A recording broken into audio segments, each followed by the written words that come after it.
Halo guys, nama gue Stefan dari StefTech dan akhirnya datang juga karena gue nggak dikirim unitnya. Kita bakal unboxing dan minggu depan juga full review. Ini flagship killer gaming pertama yang keluar di tahun 2026 yaitu si iQOO 15R. Yang pasti nanti kalau misal Poco X8 Pro Max dan X8 Pro juga rilis, gue bakal review. Tapi ini menarik banget sekarang iQOO 15R, lumayan agresif untuk price to performance yang ngingetin gue sama Neo 10 kemarin, tapi ini kayaknya even better pricingnya.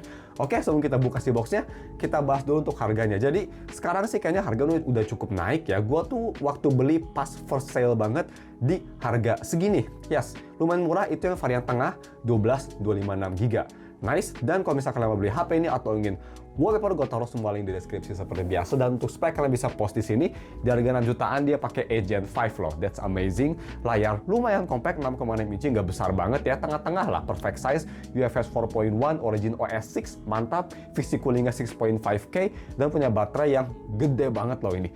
7600 mAh baterai dengan 100 watt wired fast charging. Penasaran gue gimana untuk si kecepatan ngecasnya ya. Kita langsung aja buka. Kita buka samping sini.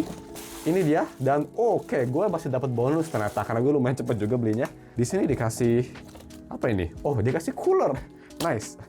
Jadi dia udah pakai 6.5K cooler. Kalau nggak salah nggak sebagus kayak di iQOO 15 ya. 15 itu kalau nggak salah 7K ya, 7K atau 8K. Correct me if I'm wrong guys, tapi di sini kita dapat iQOO cooler gratis. Dan ya ini bakal ngebantu banget ya, pasti nanti pas gue buat gaming test gue bakal coba pakai ini juga, perbedaannya seperti apa. Kenapa gue pilih yang hitam? Karena jujur gue nggak kebagian yang silver, udah langsung habis, cepet banget itu habisnya. Tapi kita langsung aja buka. Dan ya, menurut gue sih ini 12256 sweet spot ya. Ada yang varian lebih rendah lagi di 8256, tapi menurut gue 8GB RAM untuk gaming udah agak chugging atau agak kejar-kejaran, terutama buat kayak WUA. Jadi gue rekomen 256 atau 512 aja sih. Kita langsung buka, ini boxnya, salah satu box paling tight, dan kita cium dulu. Oke, boxnya yang pastinya nggak bau rokok ya, fuck that. Ini boxnya ngingetin gue sama kayak box-box headphone gitu loh, wanginya tuh mirip banget. Kalau bisa kalian tahu ya, nge-unboxing headphone, earphone kayak gitu baunya. Dan di sini ada si IMEI-nya. Di sini kita dapat casing yang upside down for some reason dan dapat chargernya. Kita buka aja dari si plastik sleeve-nya. Di sini ada logo buat dibukanya. Tinggal kita kletek-kletek. Dan langsung aja kita buka. Looking quite clean. Sampingnya terbuat dari aluminium by the way ya. Jadi kerasa premium at least di sisi itu. Gue suka sih, again, gue kira form factor 6,6 inci bakal lebih ke arah tinggi ya. Dan ini tuh mirip banget form factornya kayak HP yang kemarin gue review, Poco F8 Pro. Mirip banget, dia lebih ke lebar, jadi kerasa gendut. HP-nya gue sangat suka seperti kalian tahu. Kita cepet aja bahas yang bukan non-gaming. Di sini kameranya lucu ya, bulat gini ngikutin gue sama kayak Minion gitu, enggak sih, kayak karakter Among Us gitu sih ya. Dia pakai dua kamera, main kamera itu di yang pastinya di 50 megapiksel dan kamera kedua di 8 megapiksel ultra wide, bisa record 4K 60 fps, jadi main kameranya at least lumayan bagus ya. Dan untuk kamera depan dia ada di 32 megapiksel dan bisa record di 4K juga yang pastinya. So, kita lihat untuk si buttonnya sendiri. Button dia yang pastinya empuk. Di sini di atas ada speaker. Ini gue penasaran banget sama iQOO 15R. Karena seperti kita tahu, BBK Group itu sangat lemah untuk masalah speaker, even di line up paling tingginya. Dan pas gue review iQOO yang waktu itu ya, setahun yang lalu, yang flagship killernya sebelum dibunuh lagi sama Poco F7, si iQOO Neo 10, yang bikin gue disappointed dari build dan dari speakernya. Bisa kita lihat, udah Origin OS yang mantap, baterainya tinggal dikit, tapi yap, gue mau setup dulu, dan nanti kita bakal balik lagi ya. I'll see you soon guys. Oke guys, udah gue setup si iQOO 15R. Seperti biasa, pertama kita bahas bagaimana untuk si fingerprint. Dia fingerprintnya udah pakai ultrasonic. Dia lumayan bagus ya, di harga 6 juta udah ultrasonic. That's pretty good. So, gimana kecepatannya? Kita langsung tes ya. 1, 2, 3, bam. Look at that. Yang gue suka mau ultrasonic itu aja cepet banget. Boom, kebuka. Boom, kebuka, dan lebih akurat dari optikal dan lebih cepat juga. Jadi ini udah pretty much flagship level lah, sekelas kayak S26 Ultra dan kawan-kawan. Sangat cepat, sangat akurat. Sedangkan untuk software version, kalau misalnya kita mau ke setting dan kita mau ke about phone, di sini sudah di Origin OS 6 dan ini yang pastinya sudah di Android 16, yang artinya kita dapat update 4 tahun jadi sampai Android 20. Jadi untuk masalah software update juga udah lama banget. Dan juga mau bahas juga yaitu dari si display-nya. Man, look at the display. Ini gue bisa bilang AMOLED-nya bagus banget, lebih ke arah vibrant, jernih, view angle juga bagus, nice. Dan juga ini bezelnya tipis banget ya, dia bezelnya simetris dan sangat tipis. Jujur ya, ini si layarnya tuh dari size dan dari ketipisannya ngingetin gue banget sama itu tuh, Poco F8 Pro yang harganya 2-3 juta lebih mahal ya, 2 juta lebih mahal harganya. Ini ngingetin gue sama HP tersebut, dari si form factor-nya dan juga dari si layarnya. Tapi ya layarnya ini bagus banget. Dan yang gue mau bahas juga yaitu dari si haptic ya. Hapticnya bukan yang paling keras bisa dibilang. Tapi udah bagus ya, udah kerasa bulat. Agak sedikit bleber tapi overall bulat dan kerasa cukup premium. Cuma agak kurang keras aja. Overall sih udah bagus banget. Terus kira-kira gimana Origin OS 6 di iQOO 15R ini? Man, gue suka banget sama Origin OS 6 ya. Again, gue juga suka sama ColorOS, tapi gue lebih prefer Oxygen OS. Tapi nggak tahu kenapa, ini nih, ColorOS 6 di iQOO kerasa kayak lebih snappy daripada ColorOS misal di Vivo. Gue rasanya gitu loh. Ini kerasa smooth banget, kenceng, dan kalau misal mau di ranking ya, antara ColorOS, Oxygen, dan Origin OS, gue bisa bilang Oxygen OS masih nomor 1, Origin OS 6 ini yang ada di iQOO 15R nomor 2, dan untuk ColorOS di nomor 3. Gak tau kenapa ini kerasa smooth banget. Dan gue bisa bilang tadi gue dipakai buat install aplikasi banyak ya, multitasking, dan kawan-kawan itu kecepatannya cepet banget berkat Agent 5 dan UFS 4.1-nya yang kenceng banget. Terus, apakah panas? Nggak sama sekali. Hanya hangat dikit banget, nggak kerasa, tapi performance masih kenceng, smooth. Ini pertama performance-nya nggak beda jauh atau hampir sama persis kayak kalau misal kalian pakai HP flagship yang harganya puluhan juta. Kayak misal kalian pakai S26 Ultra, S25 Ultra, Fold 7, ini kecepatannya sama persis, malah di beberapa aspek lebih cepat. Kalian Origin OS gue rasa lebih kenceng ya rasanya dibanding kayak One UI. Tapi overall untuk masalah konsistensi One UI menurut gue masih sedikit menang. Tapi ini Origin OS 6 udah bagus banget. Gue sih excited sama Origin OS 7. Kalau misal bisa mendekati atau lebih bagus dari One UI sih, gue nggak ada alasan untuk pindah ke Vivo X300 Ultra ya. Tapi ya, balik lagi ke si HP-nya, overall performance-nya bagus, coolingnya juga perfect, disipasi heat-nya juga cepet banget. Kalau misalnya lagi agak hangat, dia cepet hilang juga hangatnya. Dan pas gue download Wuthering Wave pun yang biasanya panas banget, di sini hanya hangat aja, nggak sampai panas. Dan itu pun lagi dicas lagi. Jadi gue penasaran gimana game performance-nya, nanti kita bakal tes di akhir video ini dikit. Dan untuk lebih panjang di minggu depan, hari biasa seperti biasa. Seperti itu.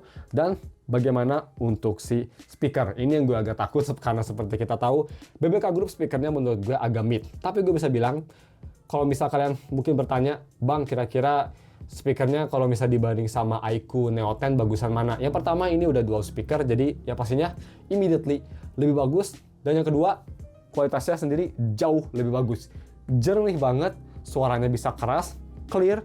Tapi ada satu kelemahan khas BBK Group, kurang bass itu aja. Ini bassnya kurang banget menurut gue. Kalau dibanding sama Poco F7 masih lebih bassy Poco F7. Dan untuk kualitasnya gue bisa bilang kalau bisa mau dibanding sama kayak Poco F7 atau bisa Poco F8 Pro, F8 Pro lebih bagus yang pastinya lebih bassy.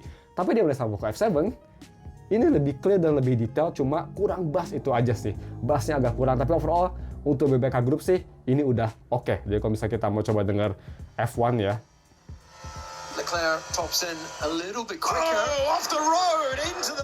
Bisa keras banget. Kalau misalnya dengan vokal sih oke bass-nya, tapi kalau misal instrumen itu lacking banget untuk si bass-nya menurut gue sih. Itu opini gue, seperti itu ya. Jadi kita langsung aja bahas bagaimana untuk si kamera quality-nya sendiri. Oke, let's go. Jadi kamera quality-nya pastinya ini bukan lensa Zeiss, tapi ada preset kayak gini-gini juga ya. Gue presetnya di Vivid karena gue lebih suka warna Vivid. Kita bakal foto ini nih. Harapan kita sudah hancur, dikubur hidup-hidup sama Mercedes, whatever. Nah, ini dia main kameranya. Ini untuk si ultrawide.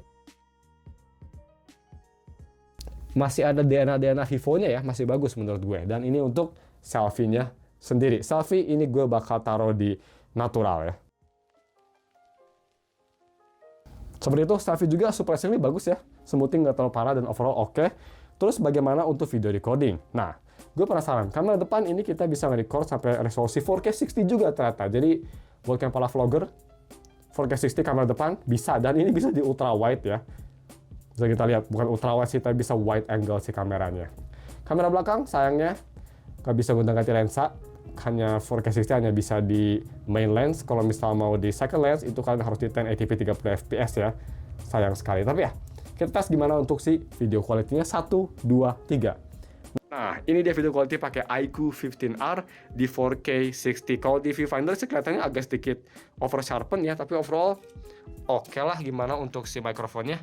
Untuk zoom sendiri lumayan bagus ya, bisa ngezoom sampai segini, bisa pakai digital zoom juga yang gak ada loss quality. Dan untuk si noise, kalau bisa kita lihat kiri, lumayan banyak, tapi ya untuk HP gaming menurut gue sih ini udah sangat oke lah. Kalian bisa nilai gimana speakernya, kita langsung balik ke S25 Ultra.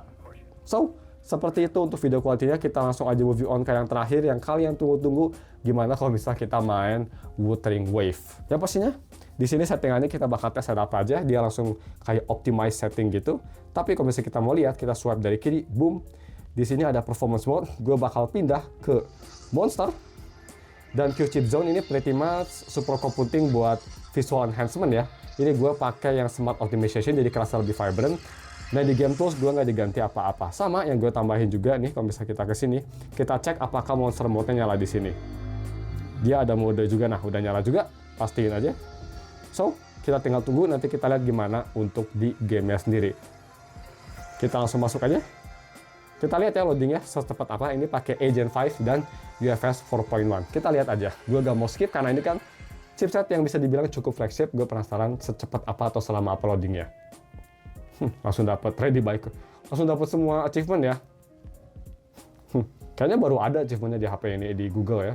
Jadi gue telah dapat achievementnya. Oke, kita lihat untuk setting. Kita langsung aja, gak peduli rata kanan semuanya. Pasti nanti bakal gue nyalain juga si Vulkan mode ya. Tapi untuk sekarang kita pakai mode biasa dulu. Vulkannya kita matiin dulu, FSR kita matiin seperti biasa. Shadow, oke lah, kita full rata kanan aja, kita pede ya, full rata kanan semua. Dan Physics Base juga rata kanan. Vulkan kita matiin dulu, dan untuk Vertical Axis Flight kita nyalain, dan kita lihat aja bagaimana untuk performance saya. Ini gue nyalain pakai super computing biar lebih vibrant, dan memang gambarnya bisa kita lihat ya, kalau bisa mau dibandingin nih. Kalau bisa mati, dia pudar ya. Kalau bisa dinyalain, lebih bagus, dan gue rekomen nyalain aja karena jadi kalian nggak usah ribut-ribut pakai global filter di gamenya ya. Ini udah kelihatan bagus banget. Kita coba aja langsung battle ya. So far FPS absolutely smooth, no problem. Battle cepet aja. Saya ganti ulti. Oke, gue nggak ngerasa ada FPS drop sama sekali. Ada stutter sedikit. Kalau misalnya kalian stutter itu biasanya hanya dari gamenya aja belum load, atau memang gamenya ini memang kurang optimize ya. Ulti. Nice. Seperti itu. Dan gue penasaran kalau misalnya kita ke Star Torch ya, itu biasanya nge-lag banget. Coba kita ke sana. Oke, kita langsung TP aja. Gue coba gedein brightness-nya, kayaknya udah mulai ngedim ya. Ya, kelihatan nggak? Tuh, ini udah nggak ada bedanya. Dia udah mulai ngedim, dan jujur, kalau main WoW ini cepet panas ya HP-nya. Kita lihat temperaturnya nih. Udah di 43. Dan di sini di 4140. Sprite-nya cukup oke, cukup bagus sprite-nya, dan layar depan kayaknya gue curiga panas. Yap, lebih panas 45, tapi ya seperti itu. Kita lihat gimana kalau di Academy. Nah, ini kita di Academy. Kita naik motor, biasanya ini nge-lag banget kalau naik motor di sini. Tapi ini wow. Bisa kita lihat. Ini masih smooth banget. 60 FPS pretty much. Oh, nyangkut. Ya, ini masih smooth banget loh. Damn, oke. Biasanya kalau kesini ada FPS drop, kita lihat. Oke. Ini kan HP pertama yang gua tes yang menaklukkan Star Torch ya. Lebih bagus performanya yang pasti dibanding sama Poco F7. Tapi nggak tahu, karena kan gua baru dapat update yang nge-fix performance juga. Mungkin ini baru kerasa sekarang, nggak kayak pas kemarin gua tes di Poco F7. Tapi ini definitely way better. Smooth banget. Even HP-nya mulai panas pun ini masih smooth banget lah performance-nya. Gue lumayan surprise. Dia, yang pasti ini sangat bagus sih denger ya. Dia kerasa smooth gini. Cuma memang di Star Wars Academy memang berat banget, jadi damn. Ini kerasa banget panasnya, dude. Coba kita lihat temperaturnya ya. Kita udah di 45, wow, langsung menggila temperaturnya nih. 46, dan depan sudah di holy shit. Jadi ya, gua ngerti kenapa si iQOO ngasih cooler ini ya. Nanti kita bakal tes kalau misal udah panas, kita coba pakai cooler ini. Sorry, jatuh lagi. dan kita lihat gimana selama apa ngedingininnya atau sebagus apa ngedingininnya. Sekarang kita cuma segini aja ya videonya, kita close dan kita langsung aja masuk ke hands on-nya first impresi bagaimana. Untuk harga 6 jutaan, kalau bisa kalian bilang bang tetap aja sama aja panas. Susah menurut gue HP zaman sekarang kalau mau main WoW dingin gitu. Pasti apalagi tadi gue main di full semua max setting pasti bakal panas, itu wajar banget ya. Jadi kalau ingin main WoW max setting itu tetap harus pakai cooler kayak gini. Tapi overall yang gue salut banget ini sama sustain performance-nya kalau misalnya kita lagi day to day, smooth banget kayak pakai HP flagship. Even habis panas gini juga, HP-nya masih kerasa smooth. Dan gue bisa bilang dengan confident dibanding sama Poco F8 Pro karena dia sayangnya pakai HyperOS 3 yang udah lebih improve tapi masih sampah dibanding Origin OS. Ini gue lebih enak pakai. Lebih kerasa smooth, lebih kerasa responsif, OS-nya jauh much better. OS-nya dibanding sama HyperOS yang masih sampah banget optimisasinya. Ini lebih kerasa smooth, launching aplikasi kerasa kenceng, dan semua kerasa just responsif gitu. Gue nggak tahu kenapa Xiaomi nggak bisa buat kayak gitu. Tapi ya, overall itu yang bikin gue salut, dan di harga 6 jutaan sih, ini menurut gue worth it banget. Gue malah sekarang speaker juga udah oke, yes build masih plastik belakang, tapi kan bisa nunggu dapet yang silver juga.